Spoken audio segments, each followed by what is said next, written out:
What's happening, guys? Good evening to everyone. Yep, requesting to be live. Here we go. There'll be no delay. Oh gosh, let me fix this.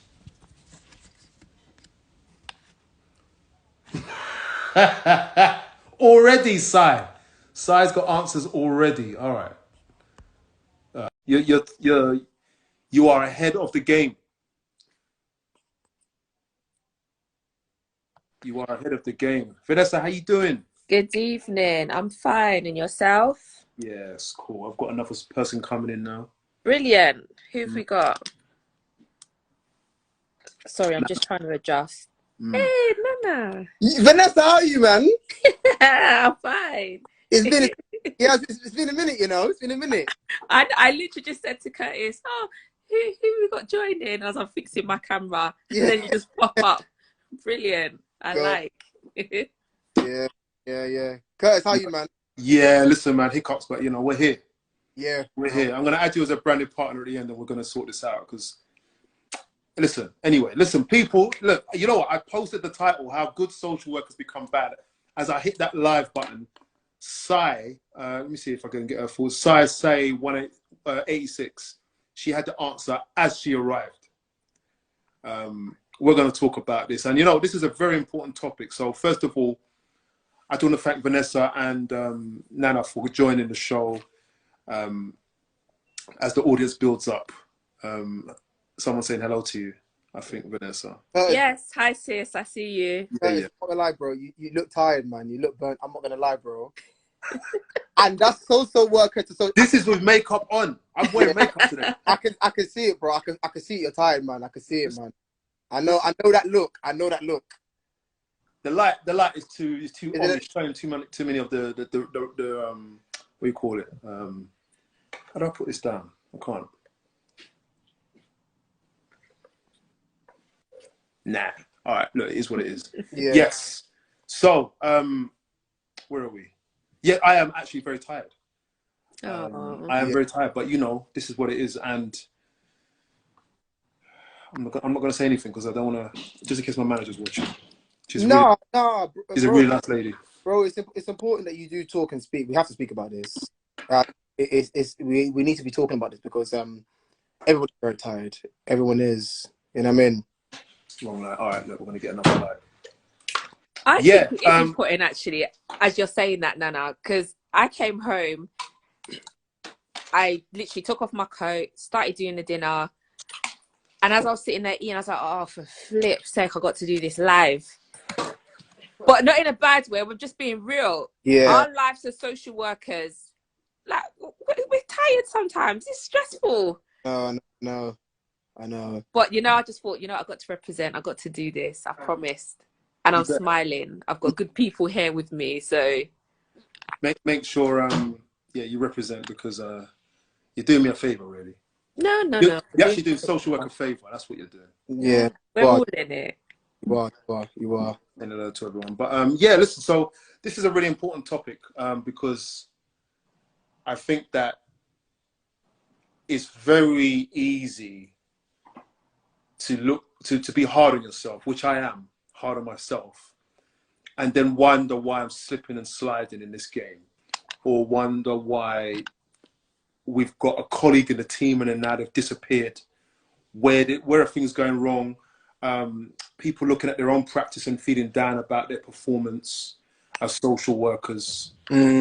Again, my heart is primarily for social work students to make it as students, to hit the ground knowing what they're coming into. So that's what this is about. What I'm not going to do, I'm not going to try and scare everyone off, but I want you to be aware of what you're coming into when you get here. I would ask you individually, maybe Vanessa first, what do you want to get across today? I mean, no one's prepared for the questions, but we haven't even spoken about the discussion. Just to let you know, I gave you guys a topic. You said yes, but what would you like to leave everyone with before we end?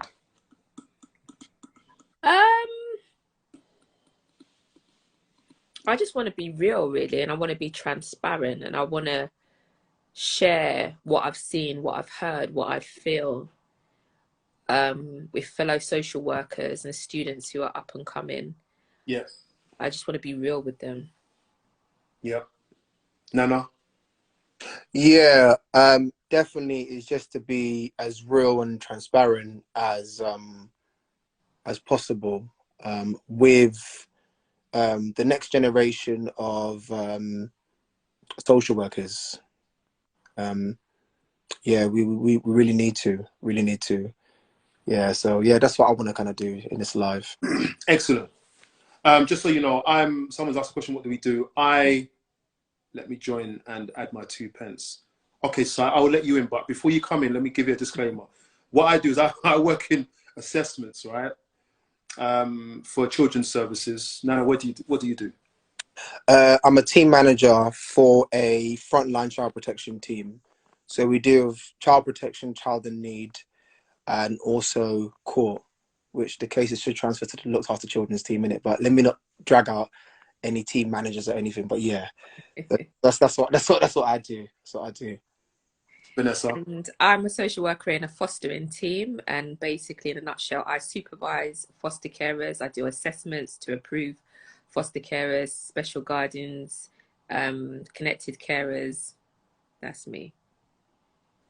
Okay, Si, if you want to join in, just so you know, careful what you say and do not say where you work. Yeah, data protection, GDPR. Yeah, I like don't know what you do, Si. Do you guys know Si? No, okay. Si, if you want to join in, there's rules, okay? Don't say where you work and I guess behave. no case, no case, like yeah, Yeah, just if you want to join in, okay, let's let you in. This is a risk now we're taking, but she's joining in now. And no. then what I'm gonna do is I've said it. Data protection. I've said it. Hello, hello. Hey. Hi. You okay? I am. I'm sorry, I'm in my pajamas. I've literally walked into the house, got my PJs on. I hear you about the GDPR. So, yeah, won't say where I work. I'm a team manager in a LAC team. So that means Okay. looked after children, but we also incorporate a lot of care proceedings, viabilities, anything that any other Oh, my friend's in here as well, Aisha. Okay, but yeah, so and my cousin, I didn't even know that, and somebody else, I'm sorry, I didn't even know that they followed you. So but yeah, so team manager, I've been doing it, in fact I've been doing social work for 15 years.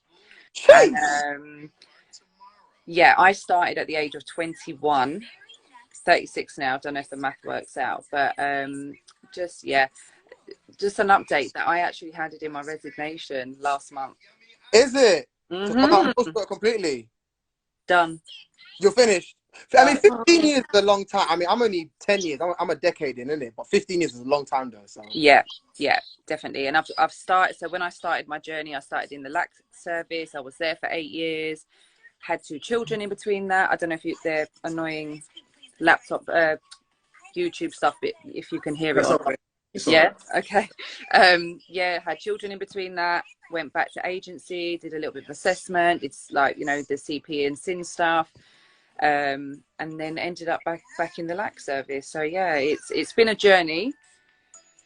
But I think post-pandemic for me Yeah.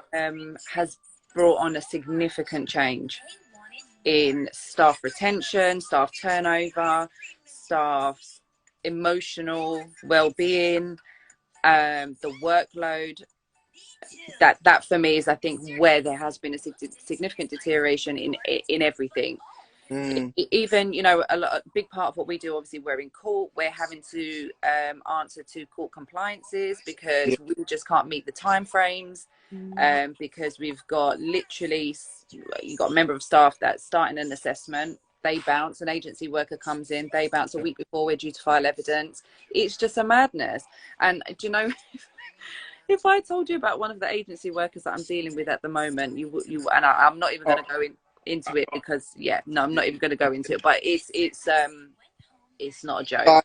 So you know what I mean, just to say, as a fellow team manager, I get where you're coming from. I'm not gonna lie though, your service right now, I ain't best friends with your service, in it, not you in How do you particular. know where I am? Yeah. No, but I get where you're coming from. I think it has been very, very difficult post-pandemic. And Yeah. I think the courts in their own right, Mm. they don't really understand what's happening in social work. No. And it's like, you know, you can't go into court and say to a judge, actually, you know what, we're burnt out. Yeah. They don't want to They know. don't care. They don't You care. know, straight fine for non-compliance. I mean, recently I got a ticking off because a judge was just chatting the most, and I was shaking my head. She's like, "I don't appreciate the team manager shaking his head at me. Can you write a statement as to why you shaking your head?" I think, woman, you don't even know what you're talking about. But then they're not here for it. They don't want to know. You They know don't. what is frustrating is that, okay, everybody has to be held accountable, but judges. And you could go there and be timetable for a 5-day hearing, and on the day they will say, well, actually something else has come up and now I have to re-timetable this. And everyone's been rushing around like a madness trying to get these assessments done, and there's no accountability on that side. So I think that there is a frustration, there's a lack of communication there. But what I know, particularly in the local authority that I'm working in at the moment, is that we are getting judges that are coming into our local authority to have them face-to-face discussions with our social workers. Good. So that they can understand our perspectives. That happened in the YOS as well, Youth Offender Service, where judges were having to consult with the service to understand more about, and they need to know what's going on the ground. And also about how to appropriate sentences equally across the demographics as well. Right. Yeah. I don't know. You know what? Let me just bring us back to where we want to go. I want to see if we can get everyone's voice. Let me throw it to Vanessa, because we've heard the least from you now, but I know you're ready. And my question is, where do you want to start with? Because obviously, what's your name? Sorry, on the bottom right corner. Just joined in. Sai. My name, it's Sai is absolutely. Sai's the one. Cool. Yeah, go. So we've had Sai. Welcome to the pack. Thanks. And because you're a manager, I just trust you now. Okay. Well, I've just seen a couple of people in my service have joined as well, but she's cool. Sai, listen, Right. we know where you work in it. It's cool. Don't worry. We don't know where you work in it. So Vanessa, let me throw at you first. Where do you want to start? Like, so we've got now the pandemic, because we're going to go into these as well. Yeah. Where do you, how do you think social workers start out good and then end up bad? Okay, so a place we can start this discussion, I think, would be you have somebody that wants to help people, who's naive, thinks that they can fix the world. Someone says, you know what, you'll be really good as a social worker. Then they go in as a social worker, done all the training, and then something could go wrong. For example, poor manager, or a really bad experience with service user, or maybe they don't feel like they're being listened to, or maybe they're not having supervision on a regular, so therefore their work is not being properly managed and given guidance for. And then, I don't know, the workload increases, and then they have that typical burnout, and then all of a sudden they go off sick. Right. And then they're at home thinking, should I go back? Shouldn't I? Well, yeah, I could actually. The money's kind of good. Let's pretend that they're agency or something like that. Yeah, let's go back. The money's really good. And then the whole like intention of in the beginning when they're like, yeah, we want to help people. Yeah, that's just gone out the window now. Let's do my day to day to get my money, and let's be out again. And I think that's one example of how the good social workers can turn bad. Yeah. So they come in with the dream, right? We start that course. I remember my induction, and we're going to help families. We're going to help the service user, and we're going to sit down and have discussions with them. We're going to do assessments, and then I'm going to hand it over to you guys. What are you saying? What happens?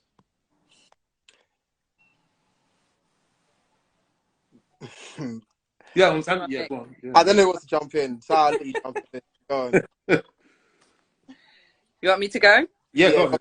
Yeah. Okay, so I suppose for me, starting off so young, I think enthusiasm was a big one. A level of naivety, 100%. Every single person in my team said, you are too young to do this. And I was like, no, I got it. And, you know, because I went into a lack service, far off the same age as a lot of the young people I was working with. So Mm. initially I thought actually that would help me in building a rapport with these young people, and it did. But I think social work has also changed over the years. There was a time where you would be able to spend quality time with these young people. Part of the service that I was working in, they encouraged you to do things like take the kids to the cinema, take them bowling, take them out for meals. Mm. There's no such thing anymore. Yeah. And what I know is that the difficulty is the caseload is just outrageous. So, you know, you're trying to do a visit from, particularly in the LAC service, you've got kids. I know I've got kids that are in London, some that are in Scotland, some that are listen, I remember I had to do a visit as a social worker. I was 8 months pregnant on the train to Wales. Right.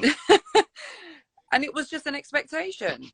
It was just an expectation. And I think, you know, you use all your willpower, physical and mental, and there's only so much of it you can do. And I think despite, you know, one little piece of annual leave here and a little, you know, by the time you get back on day one, you're back to that stress again, because you've now got the backlog of what you've just left behind. And you're constantly, I find in social work, you're never on top of everything. Everything is a catch-up game. And I think, yeah. Okay, so you mentioned that catching up element. What? Tell us how that might impact our dream. Okay, so a perfect example for me, even just emails as a team manager, Nana, you can, I can walk to the bathroom, come back, and I'm like, well, how is it? It's on a whole new page. Do you see what I'm saying? So like, I've got to authorize this. I've got to do. It's a madness, and you're laughing because you know it's true. But yeah, so that's going to impair, stop it please, that's going to impair my ability to be able to be as present in a timely manner, because I'm not going to be able to do everything in that way. Plus when I've got my diaries back to back full of this meeting, that meeting, and because my workers are underperforming, I'm then having to do meetings for them. I'm not going to ask you again. So, you know, I just want to say, we need more parents like that. Yeah. What? We need more parents who will say it. Like, stop that now. There would be no need for social workers if we had more of that. No, for real. Well, not so much. Calmly. It's that look, you know, that look that parents give, and they don't have to say much or even raise their voice. You just know. No, I don't raise my voice. Yeah. My parents just had to look. I'm telling you. Yeah, no, I don't raise my voice. No. This is it. Nana, what are you saying? Look, man. I mean, we've come in. We've done our course. Yeah. We've sat down with our practice educator. You know, like, what's turning sour for us right now? Sorry, I'm just seeing a comment which I think is really actually a good point. Someone said, do you get long service leave in the UK? In Australia, you get 3 months off if you've worked for a government department after 20 years of service. 3 months? I mean, after 20 years? Yeah. But you've got to make it to 20 years. Exactly. Yeah. Well, listen, some of us are not far off. You've got to make it to 20 years. 20 But, you know, if you have that incentive, I feel like that period of a break will allow you to refresh, regain your senses, because it's lost by the time you get to them 20 years. So just before you go, Nana, I've got Puedu 21. I will let you in, but I'm going to let you in a little bit later, if that's all right, if you stick around. Go ahead, Nana. Yeah, I mean, I think for me, I have the same kind of route as what Sai said, because I mean, you know, all I've done is child protection. So I qualified at 21. You know, and I went into localities, so we did everything: child protection, child need, looked after children, and I was at the youngest social work at the time for the borough I previously worked in. My manager said, "Nana, you got so much energy." I mean, I was literally full of energy, you know, wanting to make so much changes. You know, I'm that social worker. I'll be doing home visits till 10 o'clock. Yeah. You know, I remember I placed a child in Southampton. I didn't get home till 3 o'clock in the morning. Wow. You know, even last year or 2 years ago, as a DTM, a young person, I went to pick him up from Scotland and I brought them back down. And, you know, obviously as a team manager, I haven't done that, but yeah, but that's how passionate I was. But I think over the years, as I've gone up through the chain, like I think Sai is right. I definitely became a lot more serious, and I started to see where social workers actually, we very much actually became very limited. The burnout, the caseloads, Mm. is really heavy on social, Mhm. and it takes away from the good work that we try and do. I mean, even in my role as a team manager, I always feel guilty. It's like I have performance meetings with my team. I've got to send them out my stats to go and say, visit out, because I'm getting pressure from my manager, who's Mhm. from her head of service, who's getting pressure from the director in terms of why things are not being done. And it doesn't make social workers feel good. And you're basically explaining to them that social work right now, we're firefighting every single day. It Yeah. doesn't matter which service you're in, Yeah. whether you looked after children's or assessment or you're in long-term CP and SIN, you're Mm. firefighting every single day. So that enthusiasm for me as a social worker that I had 10 years ago, Yeah. it's still there, but it's been drained out of me a lot.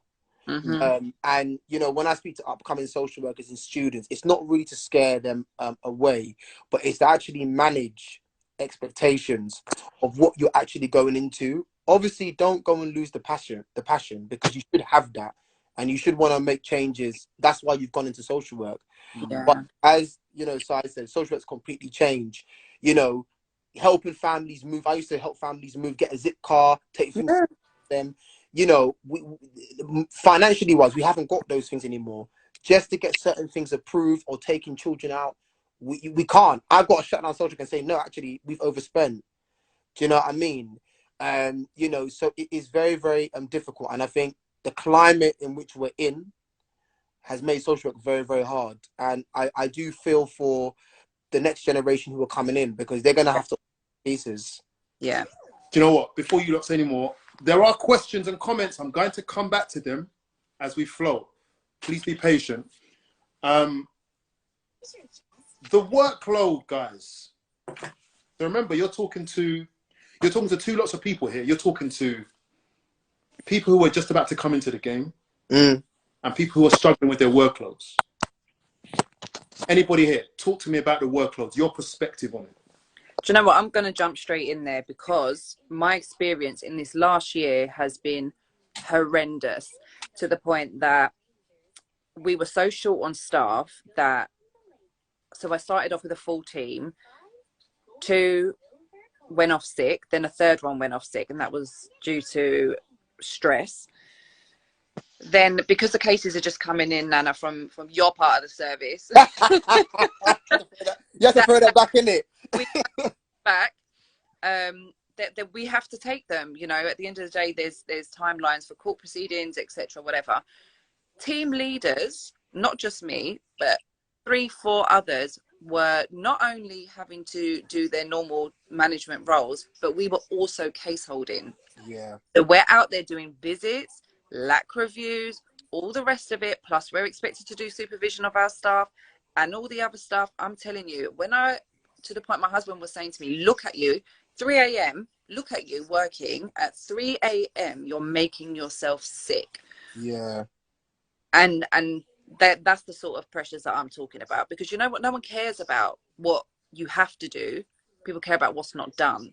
And That's I right. think for that middle management level, we're getting it from the bottom and we're getting it from the top. Okay, so you're in the middle of the sandwich. Yeah. Yeah. What we call it in my office is a shit sandwich. Yeah. Also, I don't know if I'm allowed to say that, but in my office, that's the level, that's the Yeah, as long as you don't swear and put someone's name on the end of it. Mm. Vanessa, what did you want to say something? Yeah, I did. That's really interesting. It's really nice actually to hear a team manager be real and say how it is, because where the local authority that I work for, you see it happening all the time. Exactly the same scenario that Sai's talking about, where the head of service is actually managing cases. That's crazy. Really? And then I'm thinking to myself, so basically I'm the newbie out of all of us. I qualified in 2019 and I did my ASY in the CLA team. They didn't like to use the word lang. Yeah. And because of those reasons, I'm like, I can't do this. I'm not going to kill myself off Yeah. to do this. I cannot. And that's why I moved to the fostering team. Of course, yes, it has its own struggles and blah blah blah, but it's more manageable for me. But again, linking it back to the question about how good social workers turn bad, if you're getting somebody like yourself, Sai, that is managing all of this, you've got your own stuff to manage as well, something somewhere may begin to slip. Absolutely. And then when that thing slips, then you're going to have that pressure coming from above. And then you're going to have to prioritize. But sometimes that prioritization might affect certain members of staff. Then they might start to see you differently. You might start to do them differently. And then there might end up being some clash. And then the social worker on the ground might be thinking, I don't like you anymore, and I'm going to start doing things my way, and I don't care about what's going to happen to the service. And that is a prime example of how good social workers turn bad, because of the 100%. nature of the service, how it's run, the way the money's put into it, the way we do the agency stuff. It filters through, and this is why we're working with colleagues and we're thinking, why are you even here? Why are you even working with young people? Why are you even as a social worker? Because you're not doing what's right. But we need to understand their story of actually how they got there, because I don't believe all social workers started out bad. No, something made them behave in a certain way for them to go I will bad. actually challenge that, because interviewing the amount of people I have, I don't even know how some people obtain this degree. I had a guy, no name mentioned, who I swear to actual God started singing and playing piano in his interview. No. I swear to you, he wasn't in his right mind. Okay, but let me ask you, sorry Curtis, I'm going to jump above you. Let me ask you something, right? Let's be creative as we are as social workers. Do you think that maybe him playing the piano and singing could have been beneficial to his role as a social worker? No, you missed out. No, do you know what? Yeah, Sai. No. Do you know what, Sai? Do you know what? I'm gonna challenge that. You know why? Because there was a social worker who I interviewed, didn't play the piano, but showed me some form of, like, it was like direct work, but it was kind of like some kind of instrument. And what she said in her interview is, this is what I would be using to work with my young people as for direct work. So I that took right that there creative. So that's what I took a run. I was like, no, you know but that what? right there, that person was saying, this is what I'm going to use to engage my young people. The question that I asked this guy was, what do you do could you please turn that down? Was about resilience and how you manage stress. Okay. So the correlation was not there. Out of touch. My man said, I like to play piano with my neighbour, and then just started playing. You can see how that assessment's going to go already, can't you? But Curtis, to jump on what Star said earlier about, you know, we're in the middle. Me and Size Levels team managers, we are very much in the middle. And what tends to happen is, Si made a point earlier that managers start to fight. So I have sometimes beef with some managers in Si's department, because managers start to gatekeep. So no one wants to go and take anything. So it might be a case here that my team has in court, and we've got the order. All right, Si, you know what? You got to take. But Si's been long with me. Like, the transfer paperwork is ready. Si, like, I've sent you 3 or 4 emails. Take the case. And that's not okay. 100%. It's not okay. But And Si's it's got a team. She's understaffed. You get what I mean? So then me and Si's relationship starts to come south. I'm thinking, wait, now the case is ready to go. Take the case. But she goes to me, Nana, you know what? I can't take it. I said, but that's not my problem, though. We've got the order. Take it. And so, by the first hearing, that should have been moved over anyway. So eventually, managers then start to become very sour towards each other, to the point where, but actually, we lose focus that actually we're all one local authority, but we're acting as separate entities. We're still fragmented because of the I'm going to come to that. I'm going to cover that in my next point. I just want to read through some comments, but I want to address something that I spoke to a nice colleague of mine today. I'm sure she's watching because she said she would. But I'm going to go through some comments. The emotional impact of the role is completely underestimated. and there's hardly any support for social workers. Yeah. Interesting. I guess it depends where you work, but you know. I think it's getting better, but that is a good point. Is it normal to feel deflated as a student studying social work? I have the energy, but already my lecturers talk more negative than they do positive. That's bad teaching. But, you know, that's bad teaching in my opinion. Yeah, agreed. Because we're going to cover, although we're complaining at the moment, just letting off the steam, we're going to go through some positives so that you can hit the ground running. But what's your opinion on bullying by a practice educator? Nana, who are you bullying? Listen, let me tell you something. Yeah, I've told students, yeah, that if your practice educator is bullying you, you take that straight back to your uni. Yeah, 100%. Great. Yeah, it doesn't matter. Even if we're assessing you, yeah, and you feel as though that actually our assessment or how we're working with you is not conducive to your placement, you take that straight back to your uni. Straight away. You have to hold autonomy as a student in your placement. Yeah. Straight back to your tutor. And similarly, what I've noticed with a lot of the ASYEs that are coming in, they're having difficulties with IROs, where IROs tend to believe that they're dictating, but they're forgetting that they're actually making recommendations. And with the newly qualified, we're having to remind them, actually, no, what they're doing is making recommendations. They're not setting the rules. They're not creating a care plan for this child. They can say what they feel is appropriate, and it's about them understanding where they need to speak up, I suppose. And it is about, you know, a lot of it is going to be experience, but good supervision or good counsel from teammates and managers would be really helpful in that. Take no crap from no one. JFD says the system is so broken and we are trying to work in a system that is not fit for purpose. Sort of, I agree that, but so people lose the motivation to keep carrying on as the glimmers of things that can make it worthwhile are lost. That can be the case, man. I mean, that's what it. Let's go. We went for this. I can't say this. The name of the person. We went through 5 managers in a year due to staff leaving and managers having too much on. Was that where Nana left? I don't know. You, bro. You know what, bro?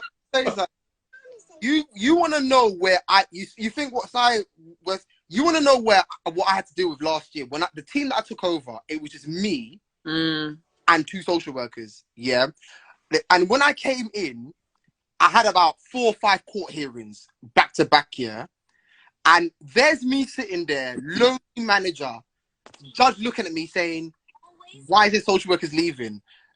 And I'm coming in. I'm like, I'm just trying to get my head around certain cases. Do you know what I mean?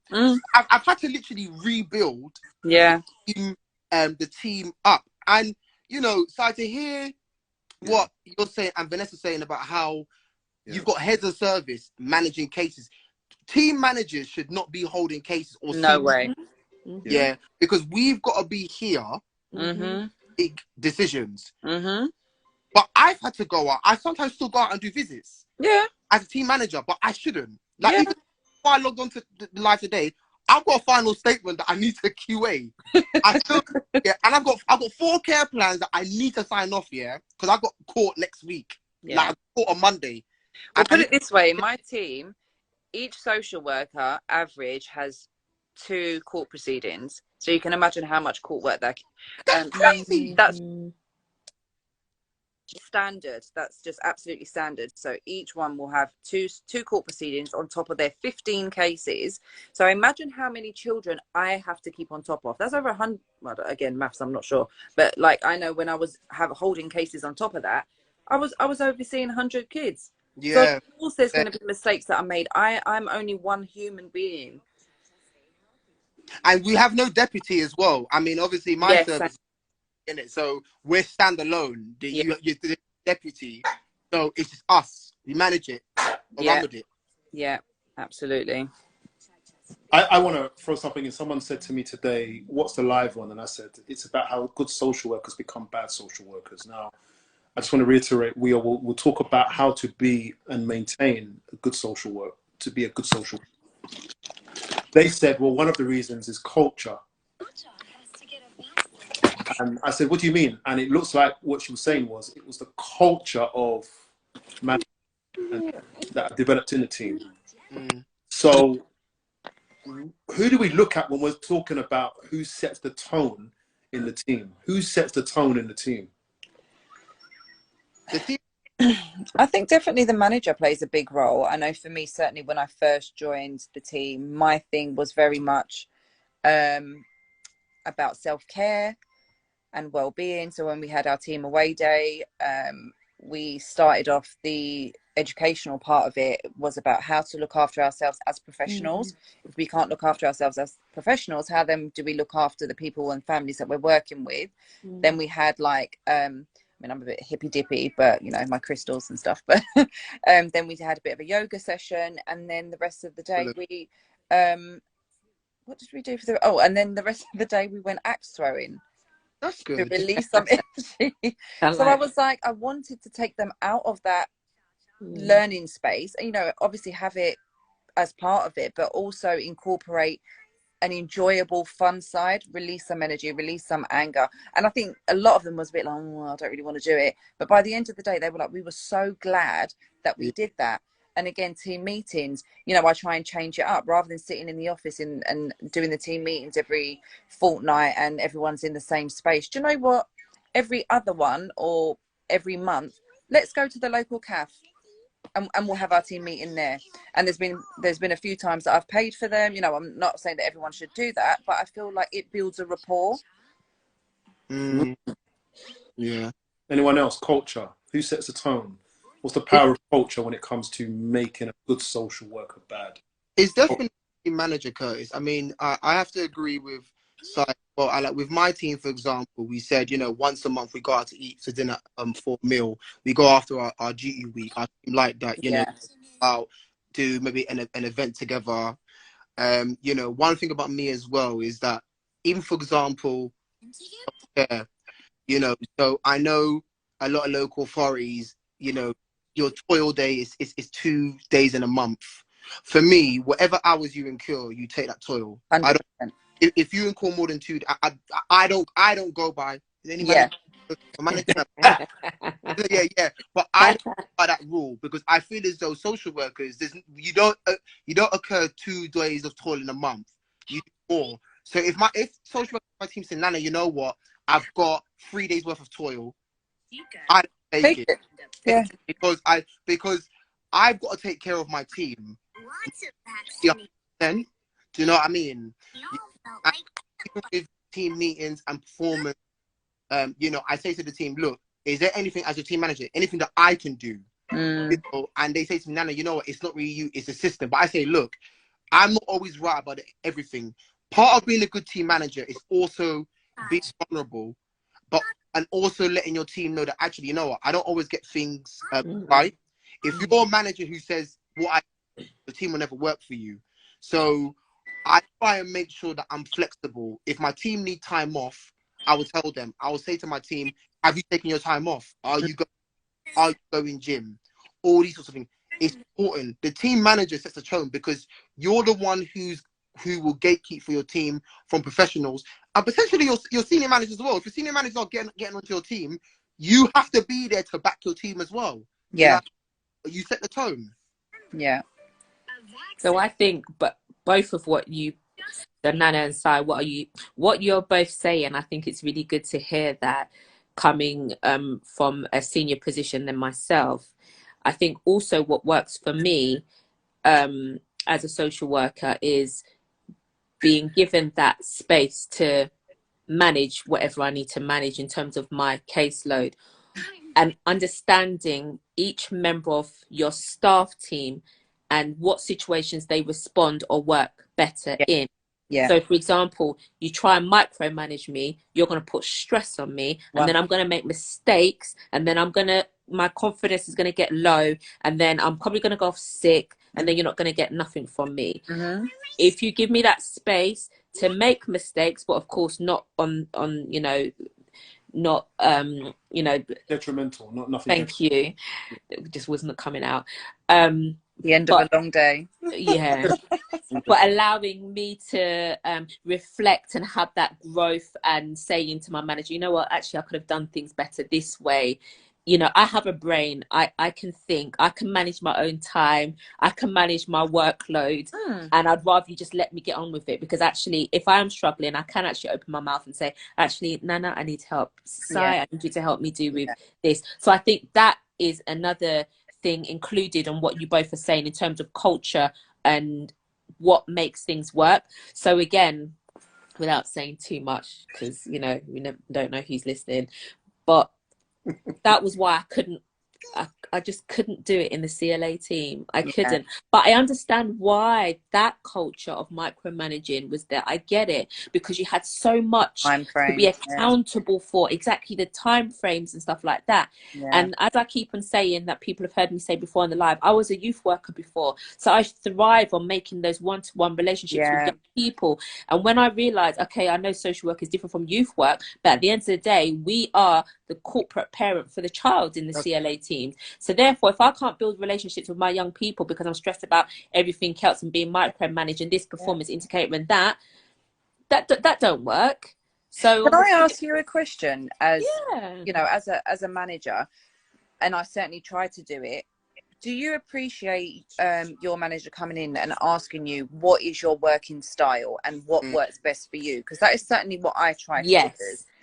That is because brilliant. Everybody works differently. When I started my ASYE, me and my manager sat down one-to-one, and she said, okay, Vanessa, this is what I'm like. Tell me a bit about you, what you like, how do you like to work, blah, blah, blah.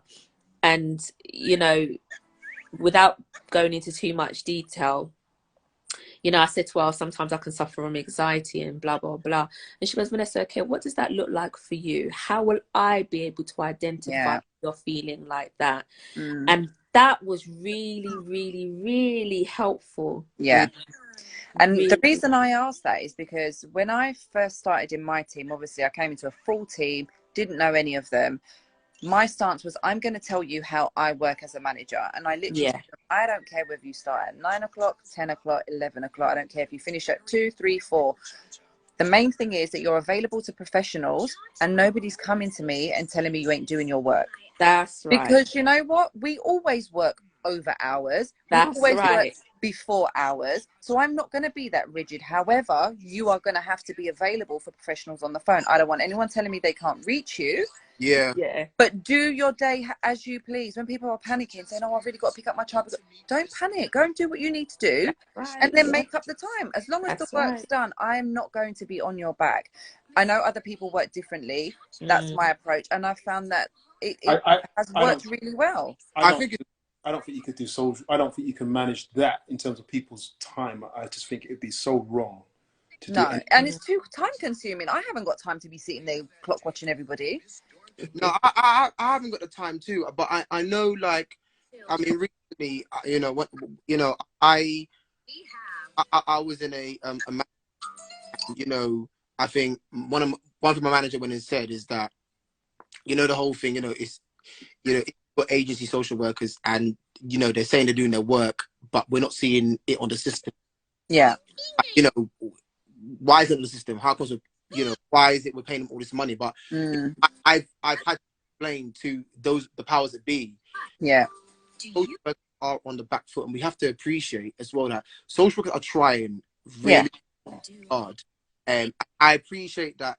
If it's not the system, I get that it's not happened, but they are really, really, really trying. And if we as managers continue to put pressure on them, more than already what they've already got, they are gonna, you know, walk away. And, you know, there was a social worker who I took in my team who, one of the things he was saying to me is that he was very happy that I took over as the new team manager, because he felt that the outgoing manager was telling him off.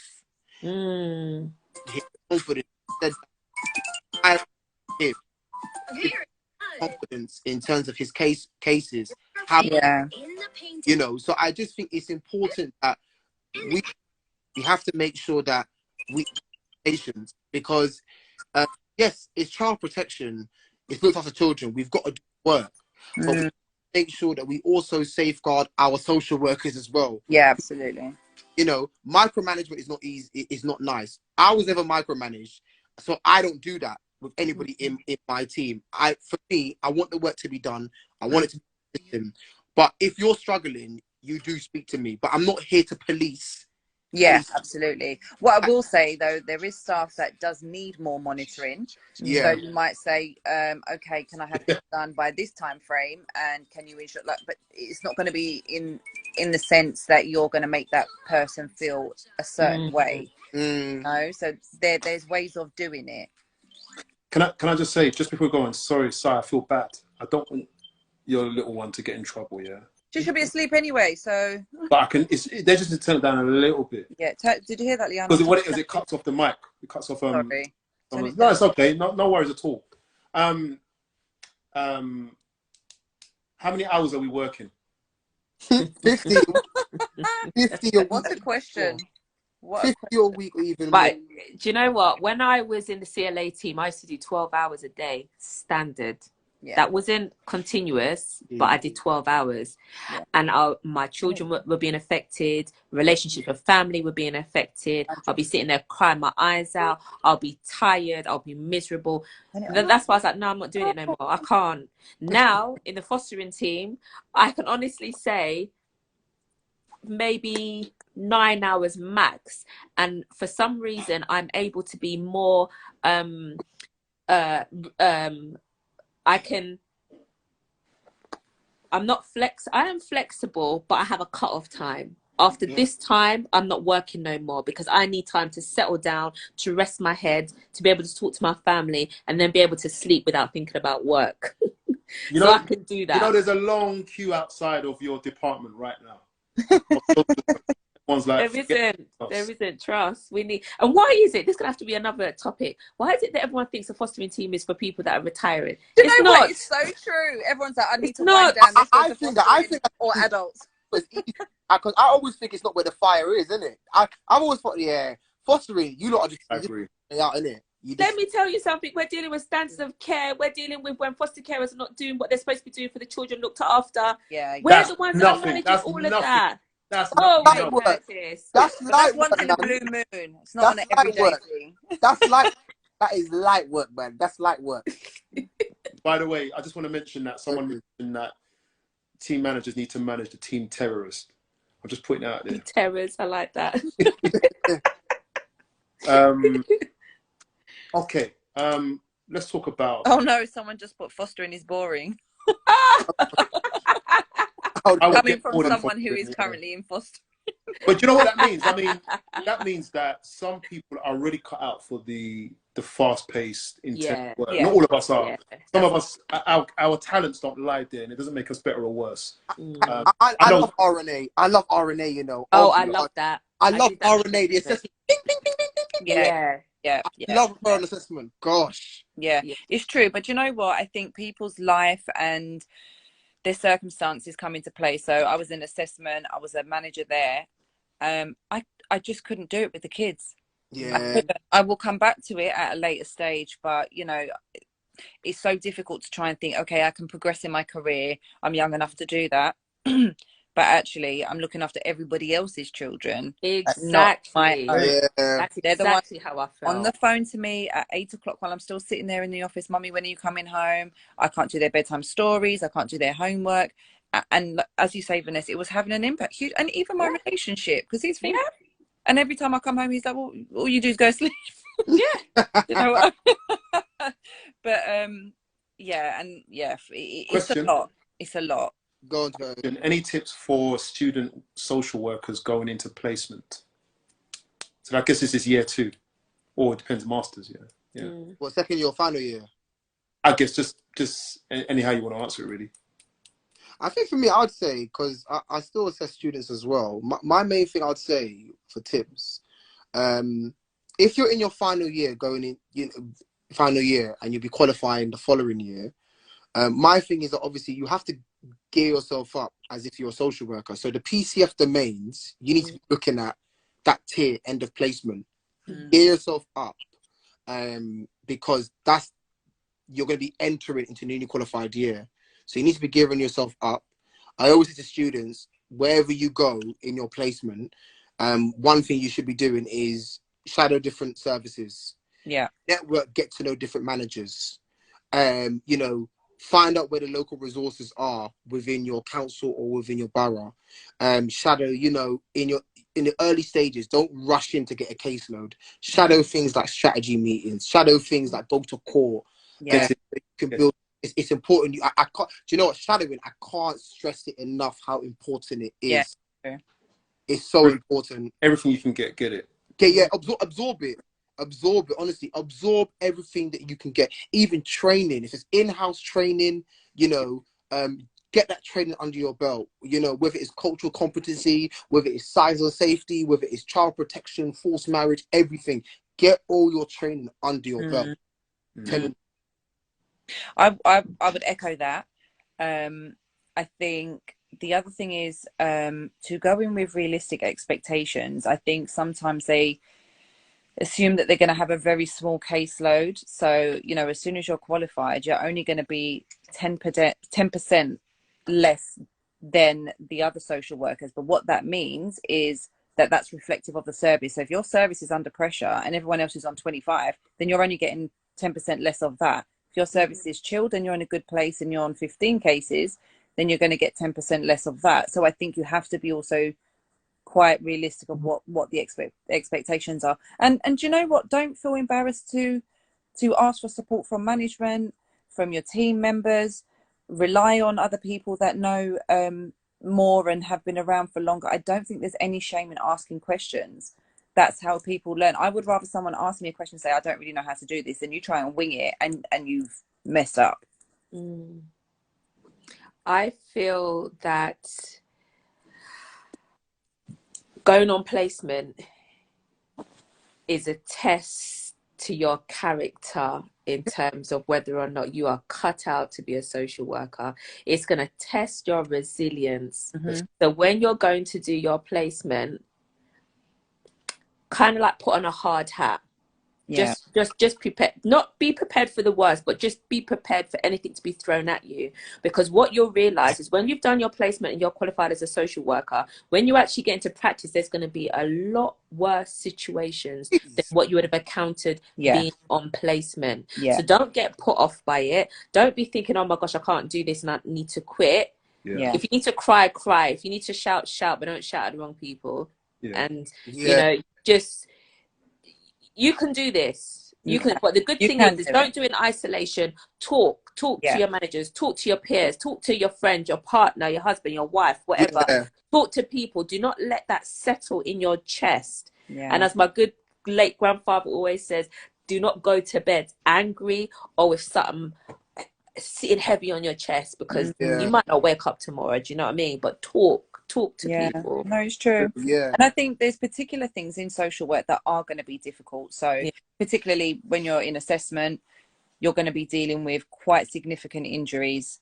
You know, a recent example is that we had a child that was seriously injured, and the police didn't do as they should have done. They didn't progress an investigation, and we had to take it down a different route. But when we were given the pictures of the injury, literally everyone was yelping out loud, and I'd have to put a trigger warning on the picture because it was that horrendous. But I think even, you know, the first time you remove a child, that does a lot to you, a lot. And I think we need to also be aware of the emotional impact it has on us as practitioners. So don't think that we're hard armored, that we can do it all. It is going to hurt us, and it's okay, but we just need to process that. And do you know what? Debrief with your manager the following day. I always say to all of my social workers, whether it's 9-10 o'clock and you've done that, call me and we will go and have a debrief. Or every single one of my workers know. I had a social worker, in fact, that wasn't even part of my team, and she had something serious going on in her family. She called me on a Sunday and bawled her eyes out. I will take that call, because it's not just a professional relationship. I have to be there to support you as well. And also, the thing as well is that, you know, for those who are coming into this role, and I want to be very clear that there is stigma there about us, social workers, and the work that we do. Yeah. And going into this role, people are not going to be liking you, and a lot of decisions that people are going to disagree with. Yeah. What's important? So, like for example, when you go to court and a child comes into care, obviously your first removal will be hard, but you always have to remember the context of why you're doing what you're doing. Yeah, people will see you as the enemy for taking their children away or seeking an order, what have you. But you have to reflect on the reason why you're doing it. Is the action and process that I'm taking, is it justified? Is it in the best interest of the child? And for a whole court to rule in that decision, that's right. It's absolutely the right decision. But I tell you that the first time I removed a child, the reason I cried was not because I took the child from the parents. We had planned it in such a way that I was going to go to the mother's house. She was going to have, you know, half an hour, whatever, with the children, and I was going to take them. The boys, or the children, sorry, were fine, absolutely fine. Bye, mummy, whatever. In the car with me, took them to the carers. I cried because they cried when I left them.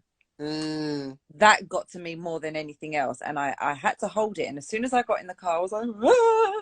But because it just goes to show, you know, ultimately that attachment with his mother was not there, and just reinforces what you said, Nana. We're doing this for the right reasons, and then once you get past that difficult stage and you see how then children thrive within days in the right setting, it just goes to it. Yeah, it reinforces it all. Yeah, it does. Yeah. We've got a question for you all, for managers. As managers, would you allocate workers more families than others just because you think they can handle them more than the other people in the team? No, it's not about that. I mean, for me, I look at my team. I look at my team, and I look at the numbers. It's not about they can take on more. There's a lot of things you have to consider. You have to also look at experience, but you also have to look at numbers, and you have to look at complexities as well. Yeah, because you have to make sure that when you're allocating cases out to social workers, that it's also very much it's even. So I wouldn't go and give certain social workers more because I know they can take it, because that isn't fair. But if, say, for example, I've got a social worker and they've got, say, supervision orders, and they've got like all their children's supervision orders, I know that can be managed. I might say that actually, you know what, okay, they could go and take a bit more, but you can't overload and accommodate. You can't overload one social worker because you know they can take it, and then the others can't. No, you have to make sure that it's even, because you got to look at the numbers. It's not fair to be doing that. Yeah, I agree. Although it didn't happen with me, but I was cool because my manager, the previous manager, he was really good, and he would tell me, say, Curtis, I'm giving this one to you. I know you've got a lot. I've got your back. But toil, you have, take it. No questions. So I will look after my manager because he looked after me. Yeah. Someone's saying here, any advice for those entering social work field in their early 20s? We said this last time, didn't we? We were on go for it. Yeah. Don't let no one tell you nothing. You're a social worker. Yeah. Back it. Yeah. You can do it. You can do it. Let me see if there's any more questions. I've got. I want to move on to one more topic, two more topics. Thank you for your answers. You're getting thanks, guys. We're really appreciating. I'm learning as an ASYE not to underestimate your knowledge and experience. I remember actually saying in a meeting, I know I'm just a student, but I like that. No. What don't ever say that. Don't do it. Just say what you got to say. Yeah. Say what you got to It's say. valid. You're working with the family. They're not working with the family. You can say, from my observations, I have seen. Yeah. Because what you're doing is that you're showing that you don't have the confidence in your own decision. Yeah, that's right. Or you say, this is the work that I've done with this young person. Absolutely. And what they told me, that you've got to word it like that, because when you go in as a student or newly qualified, professionals, because they know you're fresh, they home in on that. They do that a lot. Don't ever say, oh, because I'm a student. Nah, just say, this is the work that I'm doing. Listen, don't be... We have youth practitioners, we have family practitioners. I don't like when they're looked upon less than anybody else. Yeah. We have to everybody, and you need to kind of turn up with a little bit more presence.